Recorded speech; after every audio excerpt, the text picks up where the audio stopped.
Күн шерфіңіз қайырлы olsun. Эфирде заман саатлерде 12:30. Бүгін Қырмыжғалының 805 күні кетмекте. Студияда сілерінің мен Шевкет Аматулаев селямлайым.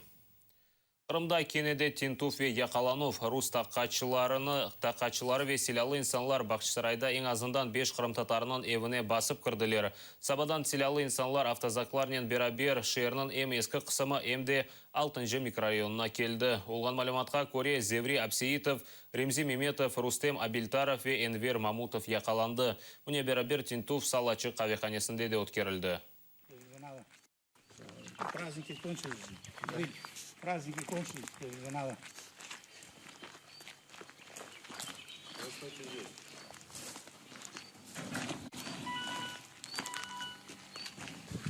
Следственные действия. Куда пройти рядом? Вот тут у нас в старом городе стоит один автопазик, «Газель» с ОМОНом. Еще 2 автопазика с ОМОНом и автобус уехали по вызову, по ходу дела, на 6-й микрорайон. Это подкрепление к обыскам, проводящимся сейчас в городе Бахчисарай. Нет. Посмотреть, законно это, незаконно, это слова же всего лишь. Смотрел хозяин, все проверил, согласился, подписал. А где гарантия, что нет давления на хозяина? Гарантию дает Господь Бог. С этим полностью согласен. Вы верите в Господа? Не боитесь? Яқаланған Қырым татарларына терроризмде қабатлайлар. Санкеуларының Хизбу Тахрир бірлешмесіне әлақасы бардыр. Бұл ақта Қырымнан ишғалжы прокурор Наталья Поклонская ТАСС агентлігі үшін берген изатында білдірді. Бұл хабер ТАСС сайтында 6:49 даққа кечкенде пейда олды. Ләкин бұл уақыт түнтігілер енді башлайды. Сегодня оперативно-следственными органами УФСБ по Крыму и Севастополю проведены мероприятия по задержанию участников террористической организации и организатора данной ячейки в городе Бахчисарае. Проводятся следственные мероприятия. Было установлено, что один из задержанных, являясь руководителем местной ячейки террористической организации, осуществлял на территории Бахчисарая скрытую антиконституционную деятельность в виде пропагандистской работы среди населения.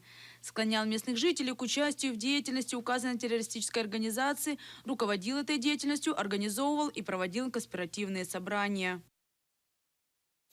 Украина Юқары Шурасы декоммунизация кануны черчевесінде 75 Қырым Койве қасаба адыны деңіштірді. Чоқсына ескіден олған Қырым татар немсе Юнан адыларını қайтардылар.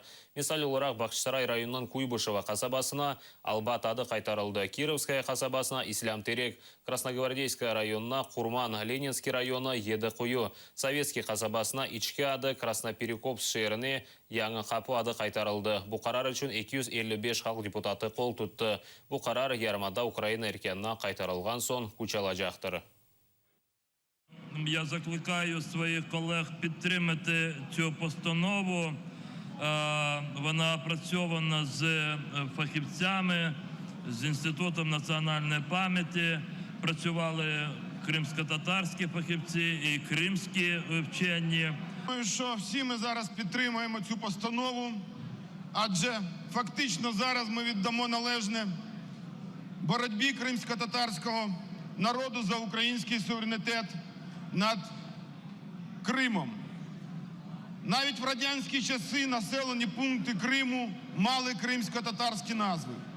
Лише після злочинної депортації і геноциду кримсько-татарського народу в 1944 році радянська влада почала процес перейменування. Коли окупант, представник тоталітарного авторитарного режиму з центром у Москві, окуповує будь-яку територію, перше, що він робить, знищує корінний народ. Перебувають під переслідуваннями з боку російської влади. Вони опинилися чужими у своїй державі. Вони опинилися чужими на своїй території. Кримські татари – це ті, які завжди підтримували українську державність. І, безумовно, зараз, коли ми повертаємо населеним пунктам Криму їхні історичні назви, кримсько-татарські назви, це є, перше, це данина справедливості, це є відновлення справедливості, але також це є кроки з деокупації Криму. Безумовно, це не ті кроки, які зараз ми повинні очікувати від влади з тим, щоб Крим повернувся в Україну, більш рішучі кроки, але це ті кроки, які може зробити український парламент. 255 за. Постанова прийнята. Вітаю авторів постанови, комітет і Інститут національної пам'яті. Салғыр өзенінің чөплік баса, чойын қорыларына есе қырсызламаға девам етелер. Ерлі сакелер балаларынан өзен янында кезмеге қорқалар. Қорылар олмағаны себебінден бала өзенге еқыла біле. Ахмеджетнің ишғалжы акиметі проблема олғаны біле, ләкін меселені чезмек үшін пара олмағанына шекет ете. Салғыр өзенінің 7 километрі Ахмеджет мерkezінден кече. В той части набережной можно поставить побольше лавочек, потому что там иногда негде сидеть.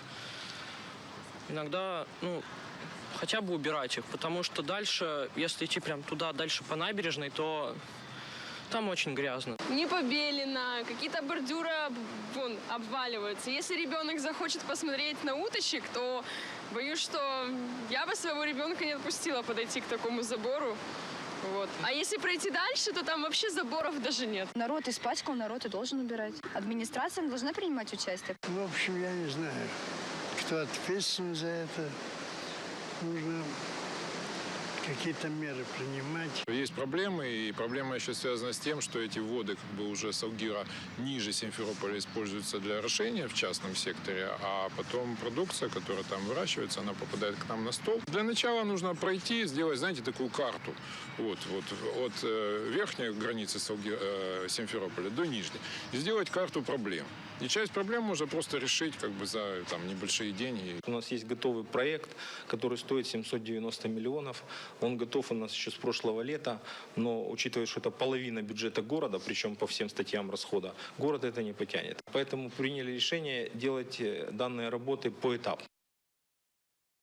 Шимали Қырым каналындан Днепр суы келмегені ярымаданы теміз епі. Бұнда Қырымнан Рус Девлет-Шура рейсі Владимир Константинов емин. Оның сөздеріне көре су кесілместен евел Украинадан ярымадаға чоқ пұсырлық келе екен. Белі ке Қырым ішғалінден сон Украина акимиеті Днепр суының берілмесіні тоқтатты. Перекрытие самого канала, акция сама по себе совершенно неадекватная в современном мире. Днепровская вода, которая ничего хорошего нам не несла. Это промышленные отходы. В этой воде уже давно не водилась рыба. И эта вода, идя по совершенно неподготовленному каналу, который уже вышел из строя все днище, и была разрушена вся растительная система, попадала в подземное естественное хранилище. Все это превращало и ту воду, которая находится там, достаточно сложную для применения в питьевом плане. Поэтому я считаю, что с экологической точки зрения мы получили теперь совершенно экологически чистый Крым. Да, для нас теперь вода является ценностью.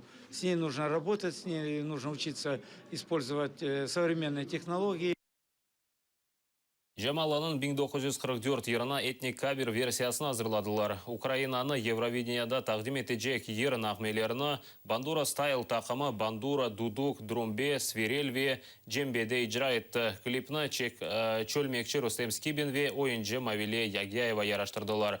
Бүгін сей свече пайтақтында Жамала Евровидение 2016 ярышының 2-ші ярым финал группасында чықыш япажақ. Финал ярысы іште майысының 14-інде кечірілежек.